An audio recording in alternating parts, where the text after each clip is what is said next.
Emma walked the same path to work every morning for the past 6 months.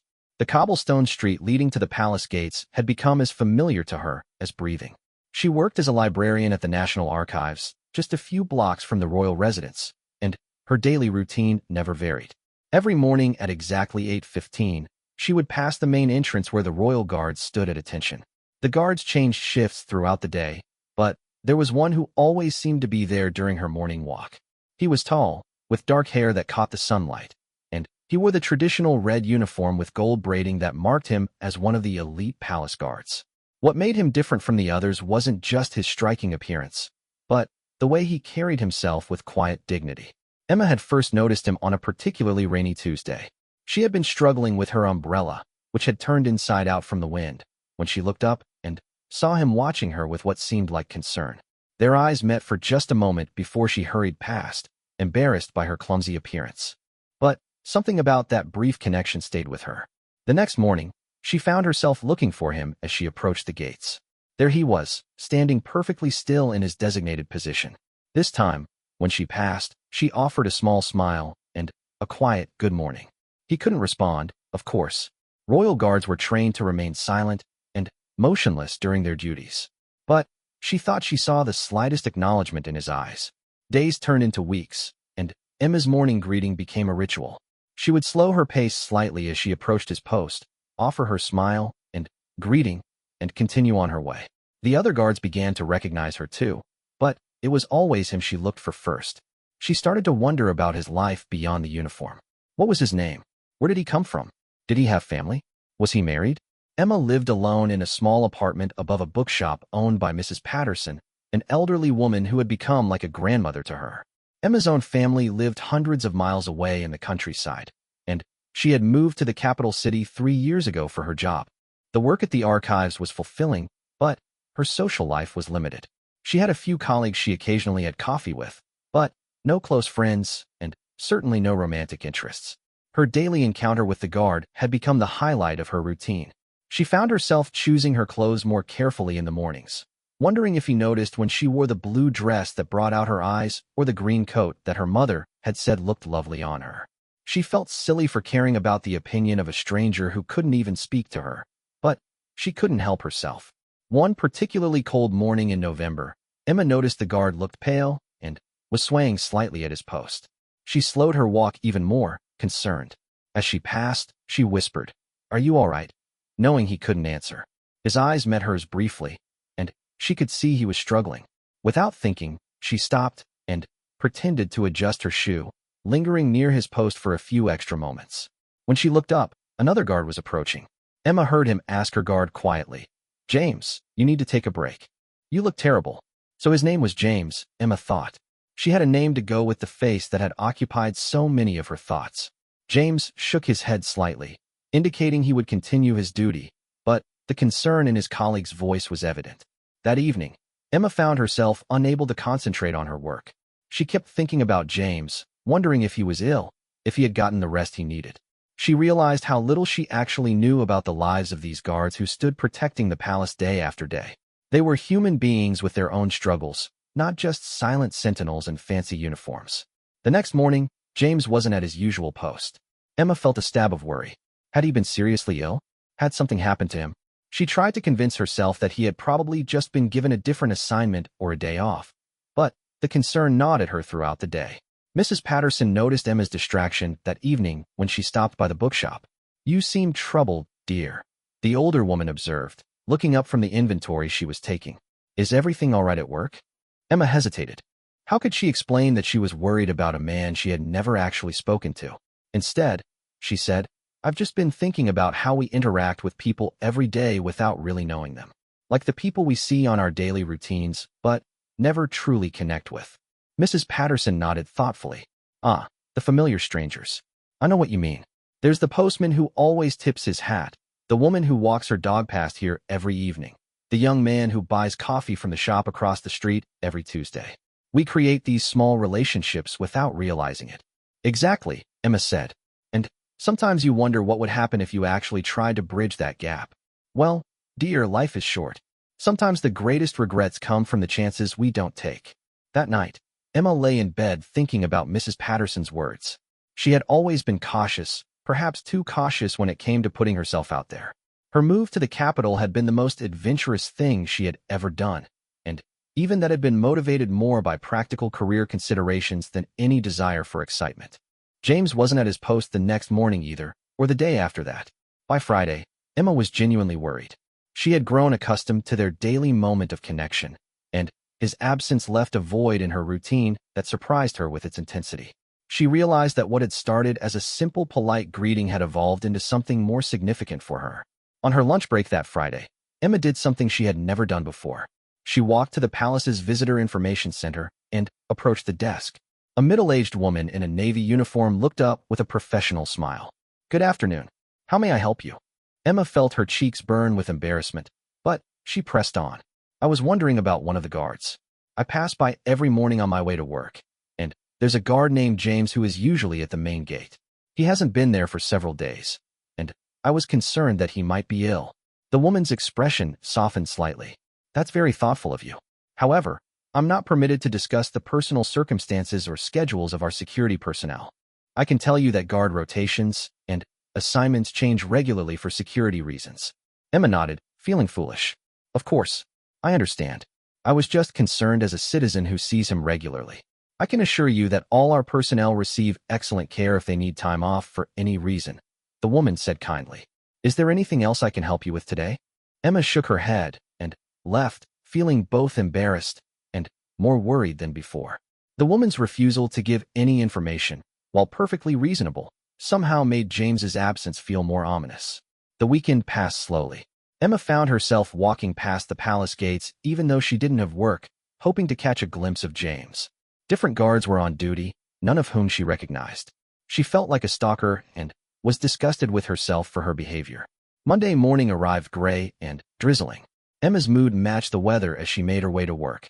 She had decided to take a different route to avoid the disappointment of not seeing James at his post. But as she turned down an alternate street, she found herself naturally gravitating back to her usual path. She couldn't help herself.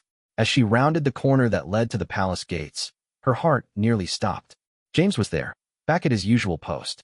He looked perfectly healthy, perhaps a bit more rested than the last time she had seen him. Emma felt a surge of relief, so strong it surprised her. She had been more affected by his absence than she had wanted to admit. As she approached his position, she slowed her pace as always. When she drew near, she offered her usual smile and said, "Good morning. I'm glad to see you're well." For just a moment, she thought she saw something different in his expression. It might have been her imagination, but it seemed like he almost smiled back. That small moment carried Emma through the entire day. She found herself humming at work, much to the amusement of her colleague Sarah, who commented that she seemed particularly cheerful. Emma just smiled and returned to her cataloging, not ready to explain the source of her good mood. Over the following weeks, Emma felt like their morning encounters had taken on a new quality. She couldn't put her finger on exactly what was different, but there seemed to be more warmth in the brief moment when their eyes met. Sometimes she caught him watching her approach from a distance, though he always returned to his proper stance before she reached his post. December brought the first snow, and Emma began wearing a thick wool coat and mittens on her morning walk. The palace looked even more magnificent, dusted with white, like something from a fairy tale. The guards all looked colder too, though they maintained their professional bearing despite the weather. One snowy morning, Emma slipped on a patch of ice just as she was passing James's post. She caught herself before falling completely, but her briefcase flew open, scattering papers across the snowy ground.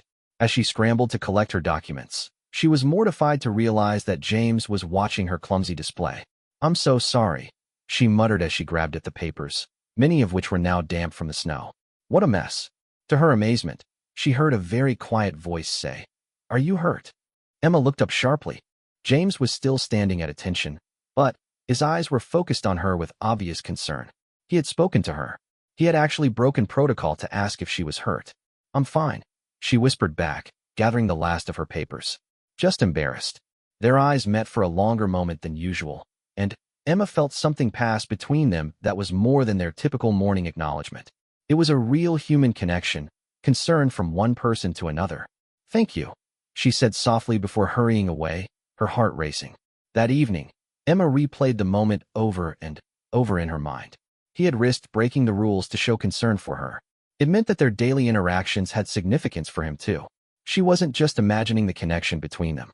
The next morning, as she approached his post, Emma felt nervous in a way she hadn't since she was a teenager with a crush.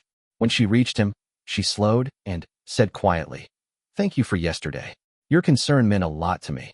James's expression remained professionally neutral, but she was sure she saw warmth in his eyes. She continued on her way, but the knowledge that he cared enough to break protocol for her changed everything. Christmas was approaching, and the palace was decorated with garlands and lights. The city was bustling with holiday shoppers and tourists who came to see the decorations. Emma found herself wondering what James would be doing for the holidays. Did he have family nearby? Would he be working through Christmas, or did the guards get time off? On the last Friday before Christmas, Emma made a decision that shocked even herself. She had been carrying a small wrapped package in her coat pocket for 3 days, working up the courage to give it to him. It was just a simple bookmark she had found at an antique shop, made of silver with an intricate Celtic design. She thought he might like it, and if he read books, he could use it. If not, it was small enough to keep without it being awkward. As she approached his post that morning, her palms were sweaty despite the cold.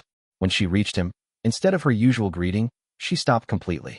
"I know this is probably inappropriate," she said quietly, "but I wanted to wish you a Merry Christmas." She quickly pulled the small wrapped package from her pocket and placed it on the ledge of the decorative stone pillar next to his post. "You don't have to take it, and I'll understand if protocol doesn't allow it. I just wanted you to know that your presence in my daily routine has meant more to me than you probably realize." Before she could lose her nerve completely, she hurried away without looking back. She spent the entire day wondering if she had made a terrible mistake. Would he get in trouble? Would he think she was some sort of stalker? Would she have ruined the comfortable routine they had established? The weekend stretched endlessly as Emma worried about what Monday would bring. She had planned to visit her parents for Christmas, but found herself too anxious about the situation with James to fully enjoy the holiday preparations. Monday morning came gray and cold. Emma's hands shook as she got dressed, unsure of what kind of reception awaited her. She had decided that if James seemed uncomfortable or if the gift had caused problems, she would start taking a different route to work. As she turned the corner toward the palace gates, she looked toward James's post with trepidation. He was there, standing at his usual position. As she got closer, she tried to read his expression, but his professional mask was firmly in place. When she reached his post, Emma slowed, but wasn't sure whether to stop or hurry past. The decision was made for her when James's eyes met hers directly. Very quietly, so quietly she almost missed it, he said, "Thank you." The relief that flooded through Emma was overwhelming. He had accepted her gift, and, more importantly, he had appreciated it. Their eyes held for just a moment longer than usual, and Emma saw something in his expression that looked almost like gratitude.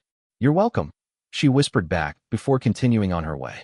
As she walked toward her office, Emma realized that something fundamental had shifted between them. They had crossed a line from polite strangers to something more personal. She had no idea where this might lead, but for the first time in months, she felt like she was living rather than just existing. The thought both thrilled and terrified her. What did it mean to develop feelings for someone she couldn't have a normal relationship with? How could anything real develop between them given the constraints of his position? But despite these practical concerns, Emma couldn't deny that James had become important to her in a way that defied logic. As she settled into her work that day, Emma found herself imagining what it would be like to have a real conversation with James. What was his voice like when he wasn't whispering? What did he think about during the long hours standing guard? What were his dreams and hopes beyond his duty? These questions would continue to occupy her thoughts as winter gave way to spring, and their unusual relationship continued to develop in ways neither of them could have anticipated. Emma had no way of knowing that her simple act of kindness would set in motion a chain of events that would change both their lives forever. The bookmark had been more than just a gift. It had been a bridge between their two worlds, a sign that the connection they felt was real and worth acknowledging, even within the constraints that surrounded them. And, as the days passed, both Emma and James would discover that sometimes the most extraordinary relationships begin with the smallest gestures of human kindness. The winter months that followed their exchange of the bookmark brought subtle changes to Emma and James's daily encounters. Where once their interaction had been limited to Emma's greeting and James's silent acknowledgement, now there seemed to be an understanding between them that went deeper than words. Emma found herself looking forward to these moments with an intensity that sometimes surprised her. January brought bitter cold to the capital, and Emma noticed that the guards all looked especially stoic in their heavy winter uniforms. She began carrying a thermos of coffee with her, not because she needed the warmth during her short walk, but because holding it made her feel more confident as she approached James each morning. The routine had become precious to her, a bright spot in what were often long and monotonous days. Mrs. Patterson had noticed the change in Emma's demeanor over the past few weeks. The young woman seemed more animated, more present somehow.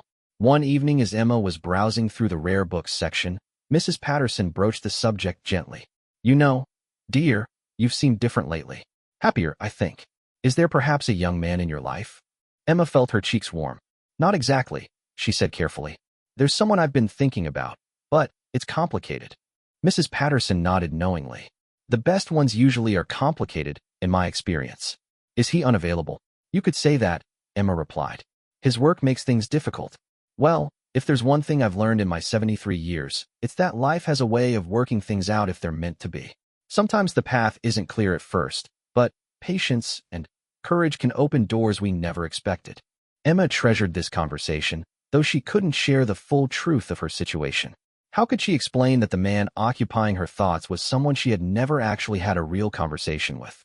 Someone whose last name she didn't even know? February brought an unexpected development. Emma arrived at her usual spot one morning to find a different guard at James's post. Her heart sank, fearing that James had been reassigned permanently or that perhaps her gift had caused him trouble after all.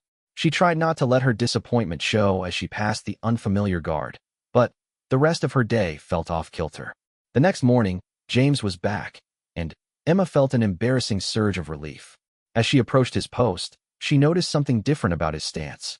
While he maintained his professional bearing, there seemed to be an alertness about him, as if he had been watching for her arrival.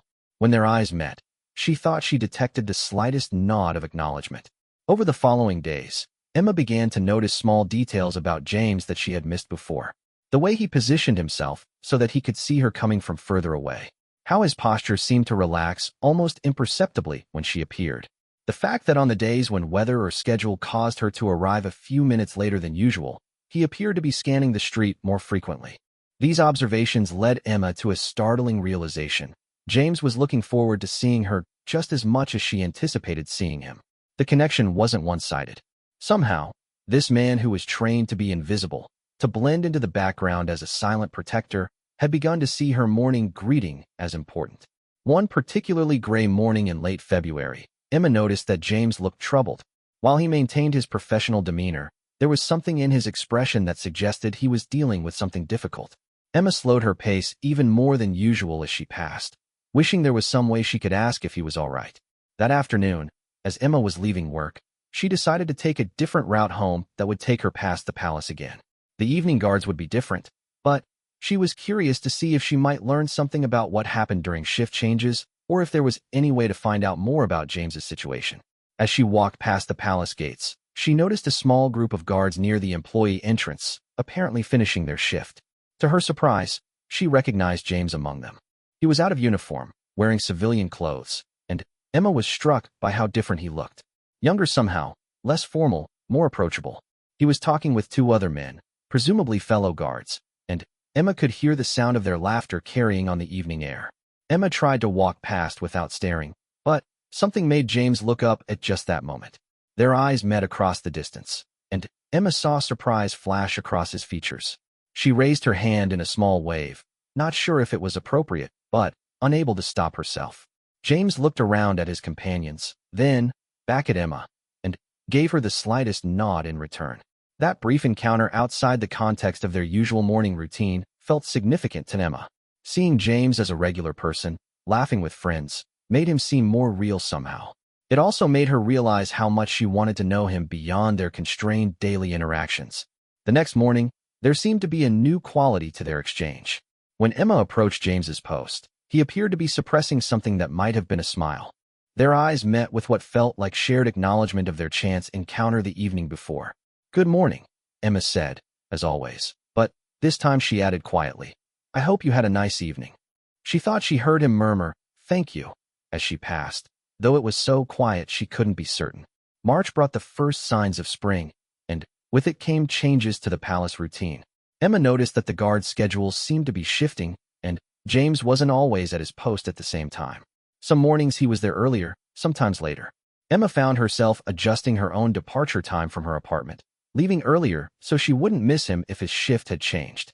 On a warm Thursday morning, Emma arrived to find James's post empty. She waited for a few minutes, pretending to check her phone, but he didn't appear. Disappointed, she continued to work, but found herself distracted throughout the day. She decided to leave work a few minutes early and take her alternative route home past the palace, hoping to catch a glimpse of him. As she approached the gates, she saw James approaching the entrance from the opposite direction, clearly arriving for what must be an evening shift. He was in uniform, but carrying what appeared to be a book under his arm. Emma felt her pulse quicken as she realized they were going to pass each other on the sidewalk, face to face, for the first time outside of his guard post. As they drew closer, Emma's nervousness increased. What was the protocol here? Should she acknowledge him, ignore him, smile politely, and continue walking? The decision was made for her when James slowed his pace as they approached each other. "Good evening," he said quietly, his voice warm and much clearer than the whispered exchanges they had shared before. "Good evening," Emma replied, stopping completely. "Different schedule today?" "Yes, covering for a colleague," James said, glancing around to make sure they weren't being observed. "I was worried I might have missed you this morning." Emma's heart fluttered at the admission that he had thought about missing their encounter. "I noticed you weren't there. I was concerned something had happened." James's expression softened. "I appreciate that more than you know. Our morning meetings have become important to me." They stood there for a moment, both seeming to realize the significance of this first real conversation. Emma searched for something meaningful to say that wouldn't keep him too long from his duties. "I should let you get to work," she said finally. "But I'm glad we had a chance to actually speak." "As am I," James replied. "Perhaps we'll have the opportunity again." As Emma walked away, she felt like she was floating. They had had a real conversation, brief as it was. James had confirmed that their daily encounters meant something to him too. He had even suggested they might talk again. The possibilities this opened up made Emma's mind race with questions and hopes. That evening, Emma found it impossible to concentrate on anything. She attempted to read, to organize her apartment, to plan lessons for the archive's educational program, but her thoughts kept returning to those few minutes with James. She replayed every word of their conversation, analyzing the tone of his voice, the warmth in his expression. Mrs. Patterson knocked on Emma's door around 8 o'clock, carrying a plate of homemade cookies and wearing an expression of gentle curiosity. "I couldn't help but notice you seemed quite energetic when you came home this evening," Mrs. Patterson said, settling into Emma's small armchair. "Good news about that complicated young man you mentioned?" Emma couldn't contain her smile. "We actually had a conversation today. A real conversation, not just a greeting." "Well, that sounds promising. What did you learn about him?" "That he thinks about our meetings too," Emma said, realizing how silly it sounded. "I know that doesn't seem like much, but given the circumstances, it feels significant." Mrs. Patterson nodded thoughtfully. "Sometimes the smallest steps forward are the most important ones." "What are you hoping might happen next?" Emma considered the question seriously. "I honestly don't know. There are so many practical obstacles. But I'd like to get to know him better, to find out if there could be something real between us. Then, perhaps you need to create opportunities for that to happen," Mrs. Patterson suggested. "If the normal approach won't work, maybe you need to think creatively."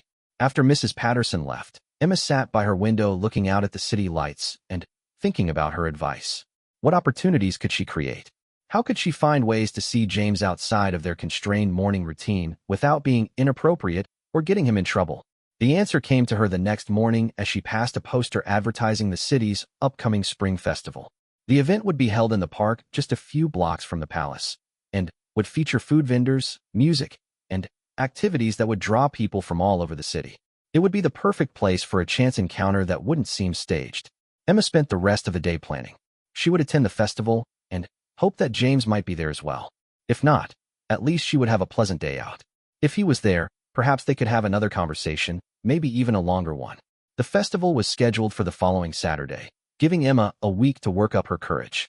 Each morning as she passed James's post, she wondered if she should mention the festival, but she couldn't think of a natural way to bring it up without seeming forward.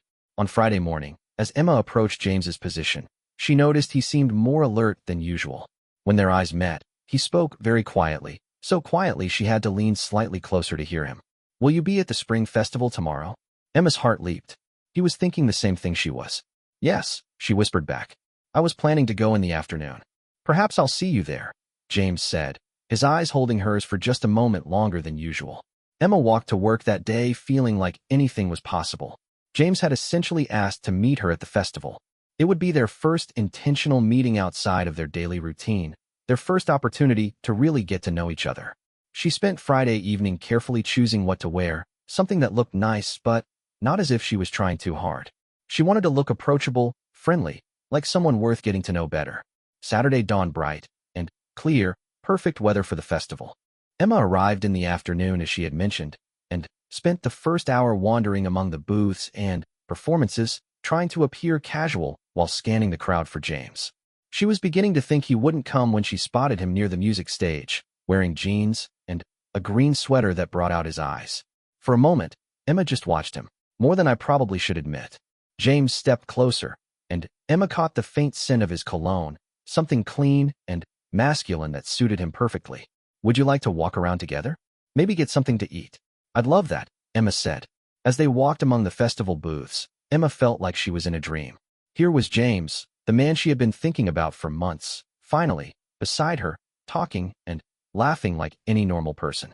The conversation flowed naturally as they discovered shared interests in books, music, and travel. James bought them both coffee and pastries from a vendor, and they found a quiet spot on a bench under a large oak tree. For the first time, Emma felt like she was getting to know the real James, not just the uniformed figure from her morning routine. I have to ask, Emma said during a lull in their conversation. Isn't this against some kind of protocol for you? James's expression grew more serious. Technically, there's nothing that prevents guards from having personal relationships. But there are practical considerations. Our schedules, the security requirements, the public nature of my position. It can be complicated. Complicated seems to be a theme with us, Emma said with a small smile. Perhaps, James agreed. But some things are worth a little complication. Emma felt her pulse quicken at the implication. Was he saying that getting to know her better was worth whatever complications might arise? They spent the next 3 hours walking through the festival, talking about everything from their childhoods to their hopes for the future.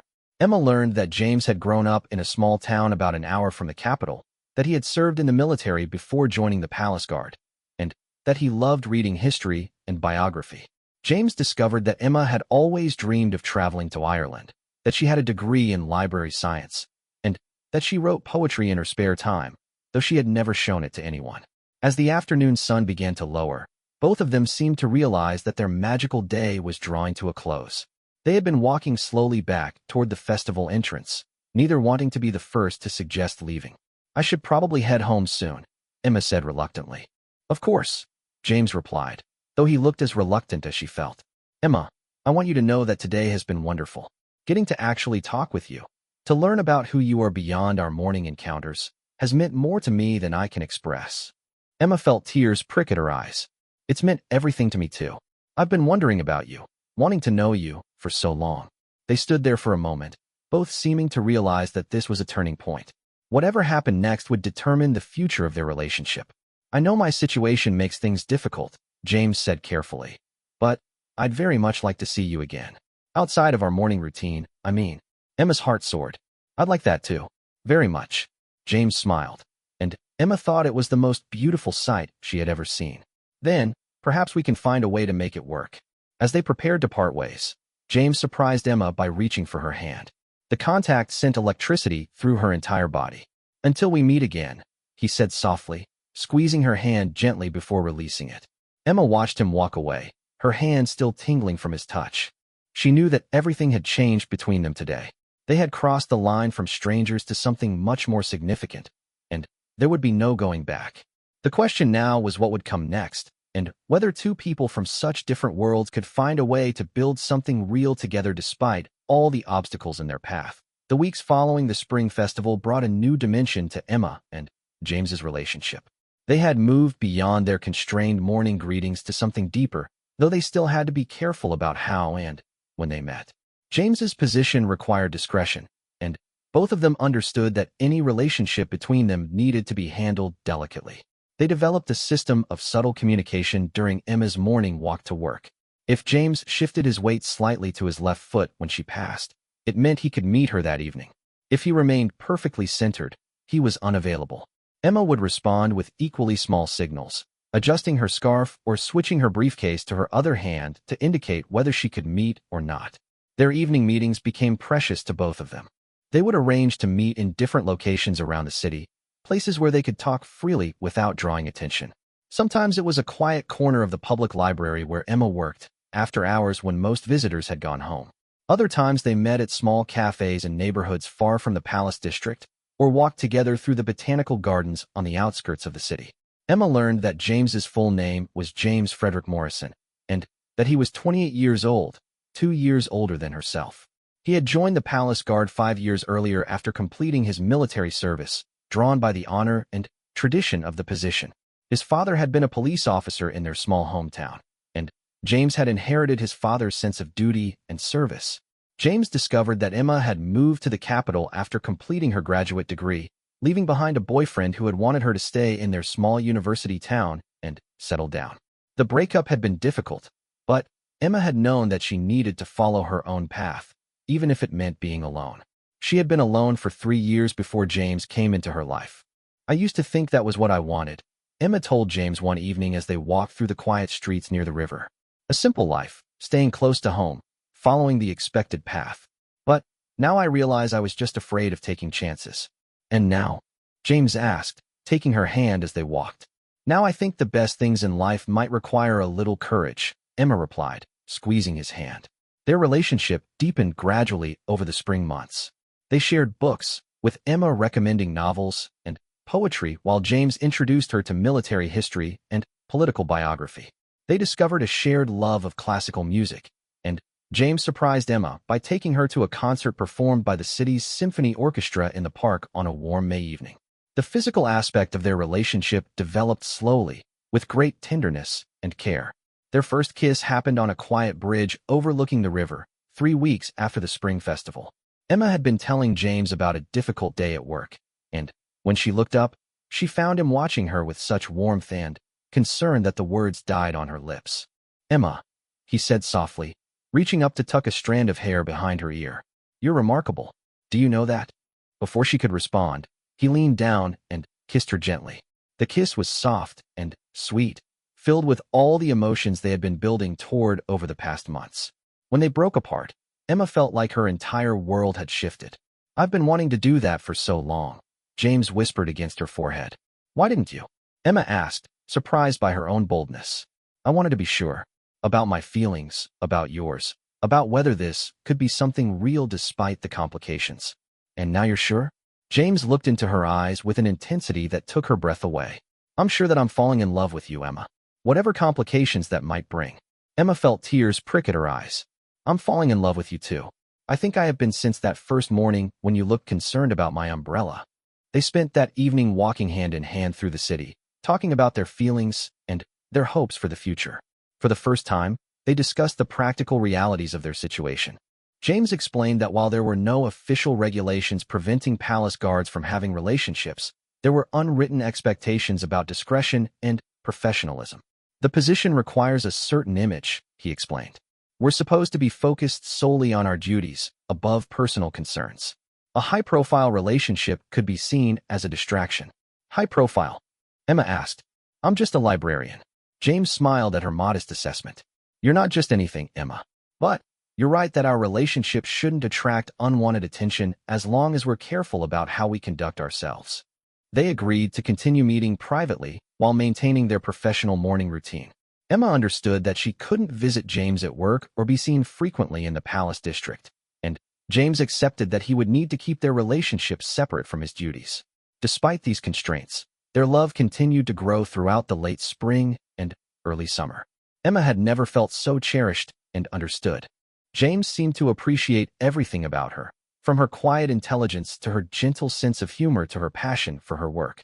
He listened when she talked about the historical documents she was cataloging, and he encouraged her poetry writing, becoming the first person she trusted to read her work. James, for his part, seemed to blossom under Emma's affection. The formal, controlled man Emma had first observed began to relax and show more of his natural warmth and humor. He told her stories about his childhood, his military service, and his fellow guards. He revealed dreams beyond his current position, including a desire to eventually work in international security or perhaps pursue a graduate degree in international relations. "I love my current job," he told Emma one evening as they sat in her small apartment, which had become one of their safe spaces. "I believe in the importance of the work. But I don't want it to be the only thing I ever do." "What would you want to do instead?" Emma asked, curled up beside him on her small sofa. "I've always been interested in diplomatic security," James said thoughtfully. "Protecting officials when they travel, working with international teams. It would use my training, but in a broader context." Emma loved seeing this ambitious side of James, the part of him that dreamed beyond his current circumstances. She encouraged him to research programs and opportunities, just as he encouraged her creative writing and her ideas about expanding the archive's educational outreach. Summer brought new challenges and new joys. The longer days meant more opportunities to meet, but they also brought increased tourism to the Palace District, which made their morning encounters more public. Emma had to be more careful about timing her walk to avoid crowds, and James had to be even more stoic in his professional demeanor. One particularly busy morning in July, Emma was delayed by a crowd of tourists taking pictures near James's post. By the time she could pass by, there were several people around, and she had to content herself with the briefest eye contact as she hurried past. She felt frustrated by the missed connection, but understood that James couldn't acknowledge her with so many observers present. That evening, when they met at their planned location in the botanical gardens, James seemed unusually quiet. "Is everything all right?" Emma asked as they walked among the rose beds. James was silent for a moment before responding. "I've been thinking about our situation, about the constraints we're operating under. Sometimes I wonder if it's fair to you." Emma stopped walking and turned to face him. "What do you mean?" "You deserve someone who can be open about caring for you. Someone who can take you to dinner without worrying about who might see, who can introduce you to his friends and colleagues, who can plan a future without having to consider the opinions of his superiors." Emma felt a chill of fear. Was James having second thoughts about their relationship? "James, are you saying you want to end this?" "No," he said quickly, reaching for her hands. "God, no. I'm saying I hate the secrecy. I hate that I have to pretend you're nothing more than a polite stranger who passes by my post each morning. I hate that we have to sneak around like we're doing something wrong when what we have is the most right thing in my life." Emma felt relief flood through her, followed by a surge of love for this man who was willing to examine his own constraints rather than simply accept them. "I understand the frustration," she said gently. "But, James, I'd rather have this with you, even with all the complications, than anything else with anyone else. What we have is worth protecting, even if that protection requires discretion." James pulled her closer, wrapping his arms around her in the gathering twilight. "You're sure? Even if it means we can't have a normal relationship?" "I'm sure," Emma said, rising on her toes to kiss him. "Besides, when has anything about us been normal? We've been building something extraordinary from the very beginning." That conversation marked a turning point in their relationship. Rather than being discouraged by the obstacles they faced, they became more intentional about creating their own private world. Emma's apartment became their sanctuary, where they could be completely themselves without any need for pretense. Mrs. Patterson, who was naturally observant, began to notice Emma's increased happiness and the occasional appearance of a tall, handsome man leaving the building early in the morning. "I see that complicated young man of yours is working out well," Mrs. Patterson said one evening when Emma stopped by the bookshop. Emma blushed, but couldn't hide her smile. "Very well, actually. I'm happy for you, dear. Just be careful. Sometimes when we find something precious, we have to be extra thoughtful about how we protect it." Emma treasured Mrs. Patterson's gentle wisdom. The older woman seemed to understand, without needing details, that Emma's relationship was both wonderful and delicate. August brought an unexpected development. James informed Emma that he would be taking a week of leave to visit his parents, something he did twice a year. It would be the longest they had been apart since their relationship began, and Emma found herself surprisingly anxious about the separation. "I'll miss our morning meetings," she told him the evening before his departure. "I'll miss everything about being here with you," James replied, holding her close. "But I want you to meet them, Emma. My parents. I've never brought anyone home before, but I've been thinking about how to make that happen." Emma's heart raced at the implication. Meeting James's parents would represent a significant step forward in their relationship, an acknowledgement that what they had was serious and lasting. "You've told them about me?" I've told them I've met someone special, James said. Someone I care about very deeply. They're curious about you. What did you tell them about my work? James smiled. I told them you're brilliant and beautiful and that you work with historical documents. They're impressed that I found someone so intelligent. And they don't know about your work situation. They know the work can be demanding and that relationships require some navigation. They trust my judgment. The week of James's absence passed slowly for Emma. She found herself looking toward his empty post each morning with a strange sense of loss, even though she had known he would be gone. The unfamiliar guard who took his place was perfectly professional, but the small spark of connection that had brightened Emma's mornings was missing. Emma used the time to think seriously about their relationship and its future. She realized that she was ready for whatever next steps might come, whether that meant meeting James's family, or him meeting hers, or even more serious commitments. What had started as a simple attraction to a handsome stranger had developed into genuine love, the kind that made her want to build a life with someone.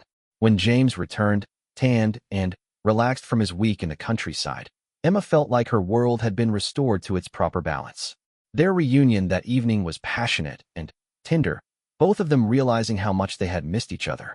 My parents want to meet you, James told her as they lay together in the quiet darkness of her apartment. They've invited us both to visit next month. Emma felt a flutter of nervousness mixed with excitement. Are you sure they're ready for this? For us. They're ready for me to be happy, James said simply. And you make me happy in ways I never thought possible. As summer drew toward autumn, Emma felt like their relationship was approaching a new phase. The foundation they had built through months of careful meetings, shared conversations, and deepening intimacy was solid enough to support whatever challenges or opportunities lay ahead. She had no way of knowing that September would bring a crisis that would test their commitment to each other in ways neither of them had anticipated, or that their love story was about to take a dramatic turn that would change both their lives forever. Looking back, Emma would remember the late summer of their first year together as a time of perfect happiness, when love felt both exciting and secure, and the future seemed bright with possibility. It was the calm before a storm that would ultimately prove the strength of what they had built together. But in those golden August evenings, all Emma knew was that she had never been more content or more hopeful about the future. September arrived with the first hints of autumn, and with it came changes that would challenge Emma and James's carefully constructed relationship. The shift began subtly, with minor adjustments to James's schedule that made their evening meetings more difficult to arrange. What Emma initially assumed were temporary scheduling changes gradually revealed themselves to be part of a larger transformation within the palace guard structure. James explained the situation to Emma one evening as they walked through the increasingly empty park near her apartment. The palace was implementing new security protocols in response to international developments, which meant longer shifts, more unpredictable schedules, and increased scrutiny of all guard personnel. It's temporary, James assured her, though Emma could hear the uncertainty in his voice. The captain says these measures should be relaxed once the current situation stabilizes. What current situation? Emma asked, though she had been following the news enough to know that tensions had been rising in several international hotspots. Nothing specific to our country, James said carefully. But, in today's world, extra caution is always prudent. Emma understood that James couldn't share details about security measures, even with her. She also understood that these changes would inevitably affect their relationship. Already, they had missed 2 of their planned meetings because James had been required to work extended shifts with little notice. The new protocols also meant increased supervision and evaluation of all palace personnel. James mentioned that guards were being interviewed individually about their personal lives, their financial situations, and their associations outside of work. While this was presented as routine security screening, Emma could see that James was concerned. They asked about you, he told Emma one evening in late September, after they had managed to steal a few hours together at her apartment. Emma felt her stomach tighten. What did they ask? General questions about anyone I spend time with regularly. I mentioned that I had been seeing someone, but I kept the details minimal. I said you worked in the archives, and that the relationship was new. Did that satisfy them? James was quiet for a moment. For now. But, Emma, I think we need to be even more careful. If this relationship becomes seen as a security concern, it could affect both of us. Emma felt a chill that had nothing to do with the autumn air. A security concern? How could I possibly be a security concern? It's not about you personally, James said quickly. It's about the general principle that personal relationships can create vulnerabilities. They worry about people who might be used to gain access to information or influence guard behavior. That's ridiculous, Emma said, though she could see the logic from a security perspective. I have no interest in palace business. I don't even ask you about your work. I know that, and anyone who met you would know that. But these policies aren't based on individual assessment. They're based on general risk categories. This conversation marked the beginning of a more stressful period in their relationship. Emma found herself constantly worried about whether their meetings were being observed, whether her daily walk past James's post was drawing unwanted attention, whether their love was inadvertently causing problems for James's career. The increased scrutiny also meant that James was less able to communicate with Emma during her morning walks. The subtle signals they had developed were too risky to use when supervisors might be watching more carefully.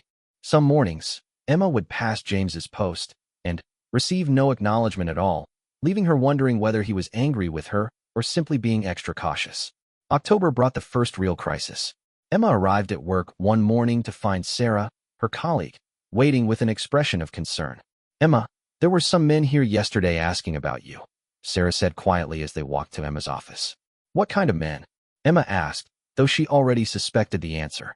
They said they were conducting routine background checks for security clearances. They asked about your work habits, your associations, your character. Very formal and thorough. Emma felt her world tilting. Did they say why they were investigating me? They mentioned that your name had come up in connection with someone who works in a sensitive position. They assured me it was just routine verification, but, Emma, it felt serious. Emma spent that day in a state of barely controlled panic. She couldn't concentrate on her work, couldn't eat her lunch, couldn't think about anything except the implications of being investigated by security personnel. When evening came, she wanted desperately to talk to James, but they hadn't arranged a meeting and she had no safe way to contact him. The next morning, Emma approached James's post with her heart pounding. She needed to know if he was aware of the investigation, if he was in trouble because of their relationship. When their eyes met, she could see immediately that something was wrong. James looked tired and stressed, and when she passed close enough to speak quietly, he murmured, "We need to talk. Tonight." Usual place. Emma spent the day oscillating between worry and anticipation. When evening came, she arrived at their meeting spot, a quiet bench near the river, to find James already waiting. His expression was grave, and Emma felt her worst fears crystallizing. "They're investigating our relationship," James said without preamble. "Someone reported that I've been seen with a woman multiple times, and they want to determine whether it represents a security risk." Sarah said they interviewed people at my work, Emma said. "James, I'm so sorry. I never wanted to cause problems for you." James reached for her hands, holding them tightly. "This isn't your fault. If anything, it's mine for not being more careful about how we conducted ourselves. What happens now? I have to meet with the security board next week. They'll want a full account of our relationship, how we met, how serious it is, what your background is. They'll make a determination about whether I can continue in my position while maintaining the relationship." Emma felt tears threatening. "And if they decide it's a problem?" James was quiet for a long moment. "Then, I'll have to choose between my career and you." The words hung in the air between them like a physical presence. Emma had always known that their relationship existed in a precarious balance, but she had never imagined it might come to such a stark choice. "What would you do?" she asked quietly. "If it comes to that." James looked into her eyes with an intensity that took her breath away. "Emma, I love my job. I believe in the work I do, and I'm proud to serve. But I love you more. I love you more than I thought it was possible to love anyone. If I have to choose, I choose you." Emma felt tears streaming down her face. "I don't want you to have to give up your career for me. That's not fair. Life isn't fair," James said gently, wiping away her tears with his thumbs. "But love is a choice we make every day. I choose you, Emma, whatever comes next." They held each other on that bench as the autumn darkness settled around them, both understanding that their relationship had reached a crossroads. Emma felt overwhelmed by James's declaration, by his willingness to sacrifice his career for their love, but she also felt the weight of responsibility for his future happiness. The week leading up to James's meeting with the security board was the longest of Emma's life. They decided it was best not to meet during that time, to avoid any appearance of impropriety while the investigation was ongoing. Emma felt like she was holding her breath for 7 days straight, unable to focus on anything except the decision that would shape both their futures. Mrs. Patterson noticed Emma's distress and gently probed until Emma shared the basic outline of the situation. "Oh, My dear girl, Mrs. Patterson said, settling into her usual chair in Emma's apartment. What a difficult position for both of you. I keep thinking I should end it, Emma said miserably. If I remove myself from the equation, then James can keep his career and everything goes back to normal. And would that make you happy? Mrs. Patterson asked. No, it would destroy me. But at least James wouldn't have to sacrifice everything he's worked for. Mrs. Patterson was quiet for a moment, then spoke with the wisdom of her years. Emma, dear, I've learned that when we make decisions based on fear rather than love, we usually regret them. If you truly believe that James would be happier without you, then perhaps you should step aside. But if you believe that he means what he says about choosing you, then maybe you should trust his judgment about his own life. But what if he resents me later? What if he can't find other work he loves as much? What if I become the reason his dreams don't come true? Those are possibilities, Mrs. Patterson acknowledged. But it's also possible that choosing love will open doors neither of you can see right now. Sometimes the biggest risks lead to the greatest rewards. Emma clung to these words as she waited for news from James. She had always been cautious by nature, someone who chose the safe path and avoided unnecessary risks. But her relationship with James had already pushed her far outside her comfort zone, and perhaps this crisis was asking her to be even braver. The call came on a Thursday evening. Emma had been pacing her apartment, unable to settle to anything, when her phone rang with a number she didn't recognize. Emma? It's James. How did it go? Emma asked, her heart in her throat. Can you meet me at our place by the river? I'd rather tell you in person. Emma's stomach dropped. If it had been good news, wouldn't he have told her immediately? But she agreed to meet him, grabbing her coat and hurrying out into the crisp autumn night. She found James standing by their bench, his posture tense. When he saw her approaching, he turned, and Emma was shocked to see that he was smiling. What happened? She asked, confused by his expression. They offered me a transfer, James said, reaching for her hands. To the Diplomatic Security Division. It's actually a promotion, with better pay and opportunities for advancement. The work would involve protecting officials during international travel, exactly what I've been hoping to move into eventually. Emma stared at him in shock. A promotion? But I thought they were investigating us as a security risk. James laughed, a sound of pure relief and joy. It turns out that the investigation was actually triggered by someone recommending me for the diplomatic position. They needed to do a thorough background check, including examining any personal relationships that might affect my suitability for international work. And our relationship? They see it as a positive factor. The fact that I'm in a stable relationship with someone who has a security clearance through her work at the archives actually makes me more suitable for the position, not less. They said that single agents are sometimes seen as higher risk because they're more susceptible to romantic entanglements while on assignment. Emma felt like the ground was shifting beneath her feet. Everything she had feared, all the agonizing worry about their relationship destroying James's career, had been completely wrong. So we don't have to choose? She asked, hardly daring to believe it. We don't have to choose between love and career, James confirmed. But, Emma, the position would involve travel. Sometimes for weeks at a time.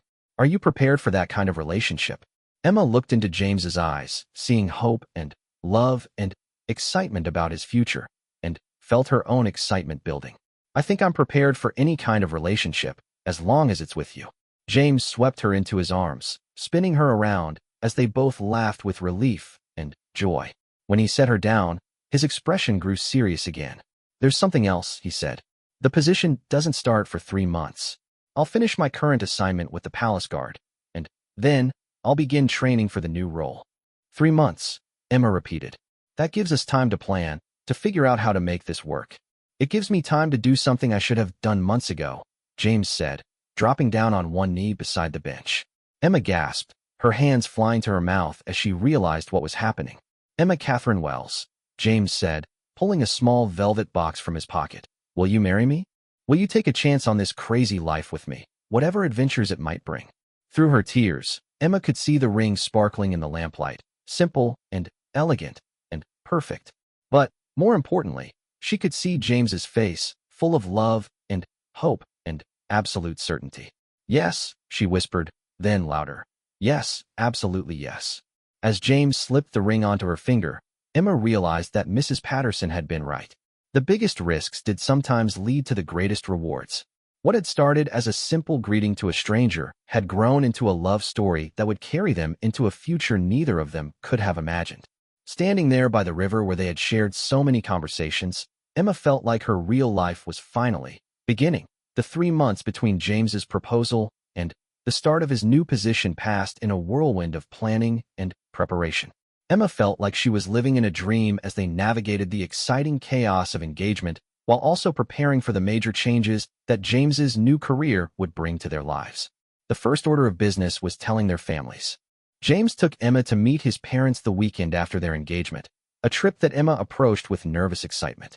The Morrison family farm was exactly what Emma had imagined.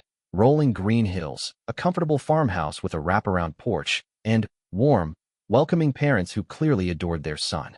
James's mother, Margaret, was a gentle woman with James's same warm eyes and a smile that immediately put Emma at ease. His father, David, was a retired police officer who still carried himself with quiet authority, but whose face lit up when he talked about his son's achievements. Both parents were clearly delighted that James had found someone to share his life with. "We were starting to worry that he was married to his job," Margaret confided to Emma as they prepared dinner together on Saturday evening. "James has always been so serious about his responsibilities. It's wonderful to see him happy and relaxed." Emma watched through the kitchen window as James and his father worked together to repair a section of fence, their easy companionship evident even from a distance. This was a side of James she had never seen, the son who had grown up helping with farm chores and learning life lessons from hardworking parents who had raised him to value honor, integrity, and service. "He talks about you constantly," David told Emma that evening as they sat on the porch watching the sunset. "I've never seen him light up the way he does when he mentions your name." Emma felt warmth spread through her chest. "I love him very much. More than I ever thought possible." "That's obvious," Margaret said, settling into her rocking chair with a cup of tea. "But what's also obvious is how much he loves you. James doesn't do anything halfway. When he commits to something, whether it's his career or his relationships, he gives it everything he has." The weekend with James's parents strengthened Emma's confidence about their future together. She could see the foundation of love and values that had shaped James into the man she had fallen for, and she felt grateful to be welcomed into such a loving family. Telling Emma's own parents proved more challenging, primarily due to geography. Her parents lived several hours away, and her father's health problems made travel difficult for them. Instead, Emma arranged for them to meet James when they came to the capital for a doctor's appointment in early November. Emma's parents, Robert and Susan, were more cautious by nature than the Morrisons, and Emma could see them evaluating James carefully over dinner. Her father, a retired teacher, asked pointed questions about James's career plans and financial security, while her mother worried aloud about the dangers associated with diplomatic security work. "It's not like police work," James explained patiently. "The focus is on prevention and protection, not law enforcement. Most of the time, the presence of security personnel is enough to deter any problems." "But you could be posted anywhere in the world?" Susan asked. "What about Emma's career? What about grandchildren and family visits?" Emma felt her cheeks burn with embarrassment at her mother's direct questions, but James handled them with grace and honesty. "The position will involve travel," he acknowledged. "But Emma's skills are portable. Libraries and archives exist everywhere, and her experience with historical documents would be valuable in many international settings. As for family, we'll make sure to maintain close connections regardless of where we're posted." By the end of the evening, Emma's parents seemed reassured, though she could tell they were still processing the dramatic changes that lay ahead for their daughter. "He's a good man," her father told Emma quietly as they said goodbye. "I can see that he loves you and that he's thinking seriously about your future together. Just promise me you'll be careful and stay in touch." "I promise, Dad," Emma said, hugging him tightly. She understood her parents' concerns. Their daughter, who had always been cautious and practical, was about to marry a man she had known for less than a year and embark on a lifestyle that would take her far from everything familiar. November and December were consumed with wedding planning. Emma and James decided on a small ceremony in the spring, after James had completed his training and they had a better sense of where his first assignment might take them. They wanted something intimate and meaningful rather than elaborate, focusing on the commitment they were making rather than the event itself. Mrs. Patterson threw herself into the wedding preparations with enthusiasm, offering her bookshop as the perfect venue for their reception. It's where stories begin, she said with a romantic sigh. How perfect for the start of your new chapter together. Emma loved the idea. The bookshop had been her sanctuary during her years of living alone, and Mrs. Patterson had become like family. Celebrating their marriage surrounded by books, and the wisdom of someone who had watched their love story unfold felt exactly right. James's transition from palace guard to diplomatic security began in January with an intensive training program. The work was more complex than his previous duties, involving not just physical protection but also risk assessment, international protocol, and cross-cultural communication. Emma was amazed by how naturally James adapted to the increased responsibilities and the intellectual challenges of his new role. I never realized how much of this job would be about analysis and planning, James told Emma one evening after a particularly challenging day of training. It's not just about being physically prepared to handle threats. You have to understand the political climate, the cultural sensitivities, the logistical complexities of every situation. You love it, Emma observed, seeing the excitement in James's eyes despite his exhaustion. I do, James admitted. I loved my work at the palace, but this feels like it's using all my abilities, not just part of them. Emma felt proud watching James flourish in his new role.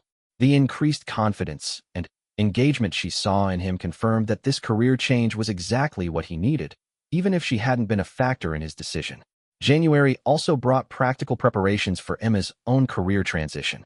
Her supervisor at the archives, Dr. Helena Winters, was surprisingly supportive when Emma explained her situation.